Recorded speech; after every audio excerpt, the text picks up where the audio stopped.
At the SAI Tech Show in Las Vegas, all the leading TV manufacturers have revealed their new lineups for 2018. We've had a good look at the new technology and features you can expect. We've seen 8K sets, folding screens and a modular TV from Samsung that comes in all shapes and sizes. Possibly with the exception of Samsung's 8K TV. These aren't necessarily the TVs you'll be buying, unless your lottery numbers come in. So we've chosen some more reasonable sets to highlight here. Here's our pick of the TVs that will be lining shops' shelves come spring. Television reviews, our in-depth verdicts of sets you can buy today. Samsung Q9S 8K AI TV. Samsung's flagship 8K TV. The gargantuan, 146-inch wall TV aside, the Q9S sits at the top of Samsung's 2018 range. It will be Samsung's first widely available 8K TV, and it will be available in 65, 75 and 85 inches when it releases later this year. There isn't much 8K content around, which is where the AI component of the TV comes in. The Q9S intelligently upscales standard definition, HD and 4K content to 8K. It won't look as good as dedicated 8K video, but, having seen the TV in action, there is a noticeable improvement in clarity, detail and sharpness, particularly with standard definition video. The AI isn't the end of this TV's smarts. It's the new heart of the Samsung smart home. Along with Samsung's new appliances, the Q9S has Samsung SmartThings built in. That means you'll be able to control a wide range of smart tech, not just first-party devices made by Samsung. It supports Bixby voice commands, too, so you won't need to use the TV's remote to control your smart tech. It's not just QLED TVs that have Bixby either. Samsung's 7, 8 and 9 series TVs will have voice control, too. LG W8 OLED, a smarter TV visually. LG's premium OLED hasn't changed much. It's still paper-thin and bendy, because LG has stuck with the same design as its 2017 signature TV. It has a soundbar that sits as a separate unit below the TV, and which houses most of the W8's components. It's a beautiful design, so we don't blame LG for sticking with it. The big changes are under the hood. There's a new Alpha 9 processor along with nanocell technology, which LG says provides more natural, realistic colors even if you're sitting at an angle to the TV. Only the range-topping LEDs get the new chip. The cheaper OLEDs and LG's UHD TVs have the A7 processor instead. It's a shame that LG couldn't put the more powerful chip into all of the OLED TVs. If those sets get cheaper as a result, though, it may be worth it. The OLED TVs from Panasonic, Sony and LG in 2017 were very expensive, so a mid-range, affordable OLED TV would prove popular. Like Samsung, LG is also putting its new TVs at the heart of the smart home with new Think technology. It allows LG appliances to talk to each other as well as other smart tech using Google Assistant and Alexa. Google and Amazon's voice assistants come built into the US OLEDs, but in the UK you'll need to buy the hub separately, which is frustrating considering the likely steep price of the W8. The battle for the king of TVs will be hard-fought in 2018. Find out how the top dogs fare today in our guide to Samsung vs LG TVs. Sony AF8 OLED TV with acoustic surface. Sony was so happy with the 2017 A1E OLED that it has kept it in the range for 2018.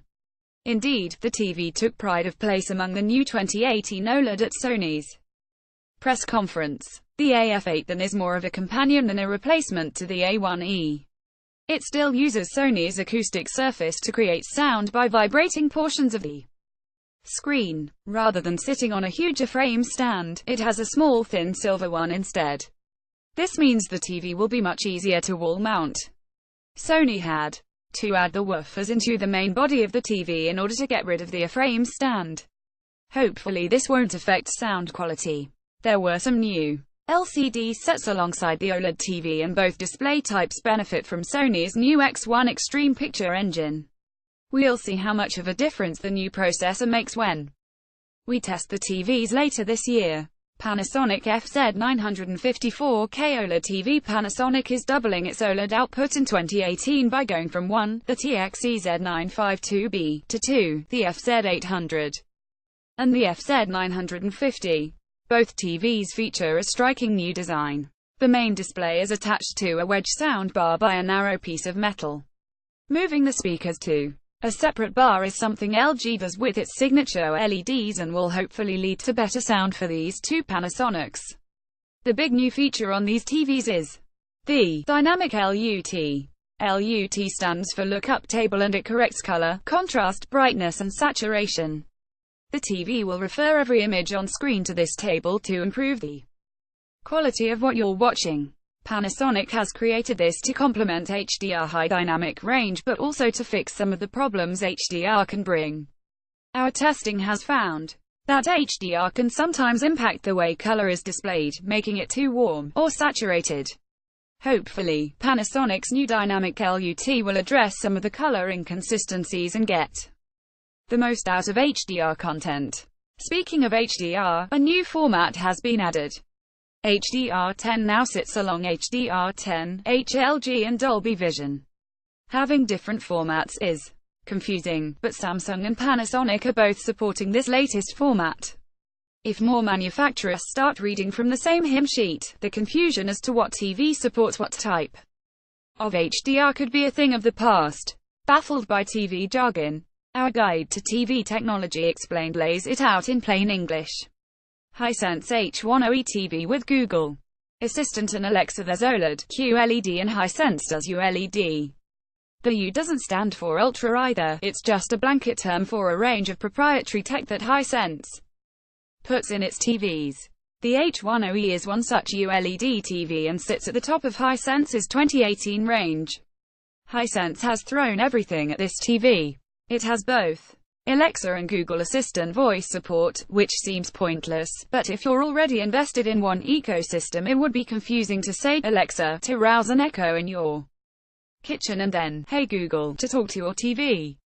In terms of its display, the H10e uses quantum dot technology for a wider color gamut, and it supports HDR10 and Dolby Vision HDR. It's not OLED, but the new flagship TV has a solution to provide deeper blacks. It has no fewer than 1056 dimmable zones on its backlight, which means it can be more precise about which areas of the screen are lit. This should lead to less bleeding of color in darker scenes and crisper, more detailed blacks.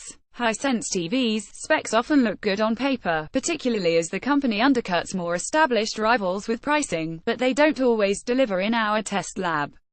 Will 2018 be the year this changes? We'll find out when we put these new TVs to the test. Browse the best of the current crop in our guide to the top 5 TVs you can buy right now.